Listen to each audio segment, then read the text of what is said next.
Hello guys, स्वागत है आप सभी का हमारे यूट्यूब चैनल में। तो आज हम ये कुर्ता बनाएंगे। तो हम गले से स्टार्ट करते हैं। तो गले की मैंने पट्टी कट कर ली थी, बिना बुकरम के हम ये गला तैयार करेंगे। और मैंने एक पैर की सिलाई लगा कर मैंने इसको इस तरह से गले के बराबर ही रखते हुए अब हम इसकी सिलाई लगा लेंगे, कटिंग कर लेंगे। इसमें हल्के हल्के कट लगा लेंगे छोटे छोटे, जिससे हमारा ये गला परफेक्ट बैठ जाए बिना बुकरम के भी। तो इस तरह से हमने सिलाई लगा कर तैयार कर लिया। भी हमने इसको फोल्ड नहीं करा, पहले हमने शोल्डर ज्वाइंट करेंगे इस तरह से पकड़ते हुए दोनों पट्टी के कोनों को। इससे क्या फिनिशिंग आ जाएगी और जो हमारा ये ज्वाइंट है वो दिखाई नहीं देता। इस तरह से देखो, सीधी साइड हम अंदर की साइड रखते हुए और उल्टा साइड हम बाहर की साइड रखेंगे। पट्टी के साथ ही हम जो हमने गले की पट्टी लगाई थी इस तरह से हम देखो फोल्ड कर देंगे। तो ये हमारी जो सिलाई है ये अंदर शोल्डर की चली गई है इस तरह से। तो अब हम इसमें गले में सिलाई लगा देंगे। हम ये बड़ी चाल की सिलाई लगाएंगे क्योंकि हमें ये तोड़ देनी है। हम फिर सुई धागे से इसमें पट्टी करेंगे, तो इसलिए हम सिर्फ बड़ी चाल की सिलाई लगाते हुए अच्छे से फिनिशिंग के साथ हम इसमें सिलाई कंप्लीट करेंगे इस तरह से राउंड राउंड घुमाते हुए। तो मैंने अगला गला वी नेक में बनाया है फ्रंट का, और बैक का मैंने गोल में बनाया है। तो ये मैंने दोनों को साथ में ही इसमें मैं सिलाई लगा लूँगी क्योंकि शोल्डर हमने साथ में ही ज्वाइंट करे हैं ना, तो उससे हमारी फिनिशिंग बहुत अच्छी आ जाती है। और देखो हमारा गला कुछ दिखने में इतना बढ़िया लगने वाला है। अब हम इसमें बाजू अटैच करेंगे। तो हमने 20 सेंटर में से ही बाजू रखनी है।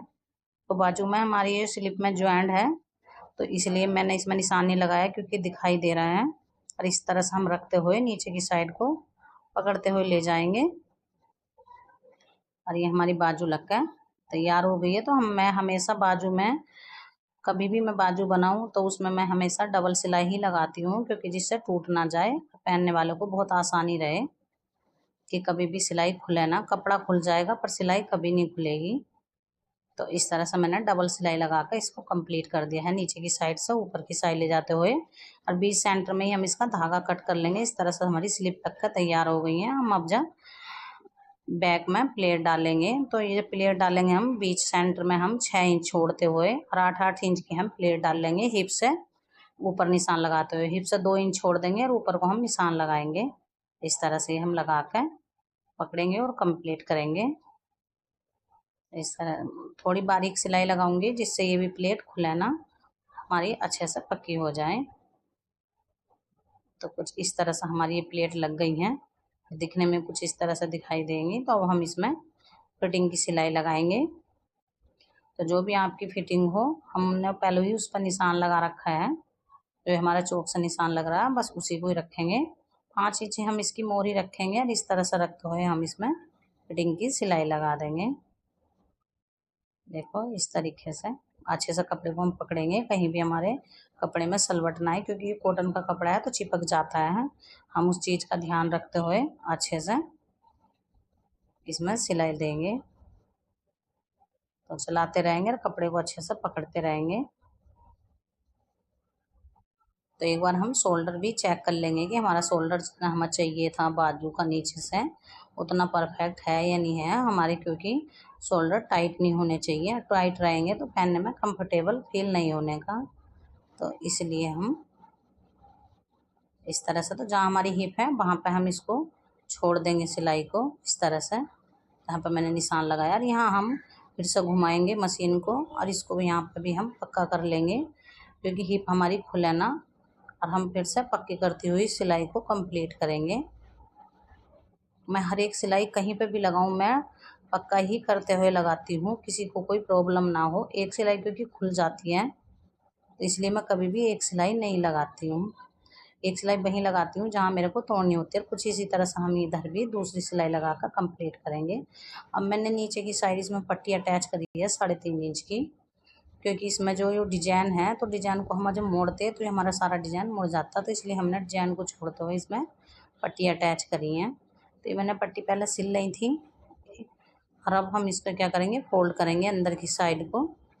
जितनी आपको चौड़ी चाहिए आप उतनी चौड़ी इसमें रखिए, और बिल्कुल आपको आधे इंच की चाहिए तो आप वो भी आप इसको कर सकते हो। तो मेरे को थोड़ी चौड़ी ही चाहिए थी, क्योंकि मैं इस पर सारे सूट पे ही हाथ से तुरपाई करने वाली हूँ, सिलाई नहीं रखने की। तो मुझे इसलिए नीचे से थोड़ी चौड़ी पट्टी चाहिए थी। तो हमारी कुछ इस तरह से दिखाई देगी। फिनिशिंग देखो आप एक बार। और वो तो इस कपड़े में कान था, फिर भी हमने बहुत कोशिश करी है कि हमारा नीचे का डिजाइन बिल्कुल सही रहे। और कान को हम किसी तरह से हमने निकाल दी है। तो अब हम ये चाक बनाएंगे। ये जो चाक की पट्टी है तो कुछ इस तरह से देखो, ऊपर की साइड से पकड़ेंगे जहाँ तक हमारी हिप है, और वहाँ से पकड़ते हुए इस तरह से प्रेस करेंगे तो बिल्कुल भी हमारे ये परफेक्ट बैठेंगे, झोल नहीं आएगा और ना ही टेढ़े मेढ़े होने वाले हैं। कोई दिक्कत नहीं होएगी इसमें सिलाई में। इस तरह से तो इसमें भी मैं ये बड़ी चाल की सिलाई चला रही हूँ क्योंकि तोड़ूंगी, और मैं इसमें भी सुई धागे की करूँगी। तो आप एक बार इस तरह से अपना कुर्ता बनाइए जिस तरह से मैं आपको बता रही हूँ। बिल्कुल देखो सिंपल तरीका है, एकदम सरल, और बहुत आसानी से आप बना सकते हो, बिगनर भी। मैं ऐसा कोई झंझट नहीं बताती हूँ जो आप कन्फ्यूज हो जाओ और आपको समझ में ना आए, क्योंकि बिल्कुल इतना आसान तरीका लेकर के आती हूँ। और ज़्यादातर मैं उन्हीं के लिए लाती हूँ जो बिगनर हैं, क्योंकि जिनको बनाना आता है वो तो बिल्कुल भी इग्नोर करें, क्योंकि उनको तो देखना ही नहीं है ना। तो ज़्यादातर वही लोग देखते हैं वीडियो को जिनको नहीं आता है, तो उनके लिए चीज़ें आसान करनी चाहिए, ना कि हमें मुश्किल करनी चाहिए। तो इसलिए देखो कितने आसान शब्दों में मैं लेकर के आती हूँ, और भाषा का भी प्रयोग मैं इस तरह का ही करती हूँ जो बिल्कुल आपको समझ आ जाए। कुछ ऐसा नहीं बोलती हूँ जो आपको समझ ना आए। तो ये हमारे इस तरह से देखो कितने परफेक्ट बैठ गए हैं बिना। तो ये सूट हमारा बनकर तैयार हो गया है। तो हमारा कुछ इस तरह से दिखाई देगा। कैसा लगा